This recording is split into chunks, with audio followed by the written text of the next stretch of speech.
নাটোরে একটি ভিডিও দেখলাম যে অন্ধ মানুষ বাঁশ ধরে লাঠি ধরে কারো সাহায্য না নিয়ে মসজিদে যাচ্ছেন এবং তিনি নাকি আজানও দেন, মসজিদে 5 ওয়াক্ত নামাজও ঠিকমতো পড়েন। দেখে মনে হচ্ছে বয়স একেবারে কম না, শতবর্ষী হতে পারে।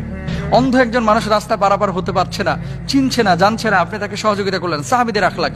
তো নাটোরের যে মুরব্বী এই যে অন্ধ হওয়ার পরেও মুয়াজ্জিন বা মসজিদের মধ্যে যাচ্ছে, মূলত সাহাবী রিদওয়ানুল্লাহি আনহুম আজমাইন এখানে নেই, কিন্তু তাদের চারিত্রিক মাধুর্যতা এই বর্তমান জামানায় অনেকের মধ্যে কিন্তু আমরা দেখতে পাই। সুতরাং সুস্থ সবল মানুষ আমরা যারা এই দুনিয়ার জিন্দেগিতে জীবিত আছি, নিজেদেরকে অপরাধী মনে হয় না ভাই অনেক সময়, যে আমি সুস্থ হওয়ার পরও কেন আমি মসজিদে যাচ্ছি না, কেন আমি জামাতে যাচ্ছি না?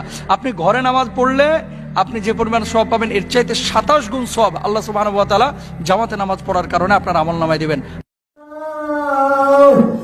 আশহাদু আল্লা মুহাম্মাদার রাসূলুল্লাহ, হাইয়া আলাস সালাহ, হাইয়া আলাস সালাহ, হাইয়া আলাল ফালাহ, হাইয়া আলাল ফালাহ, হাইয়া আলাল ফালাহ। আল্লাহু আকবার, আল্লাহ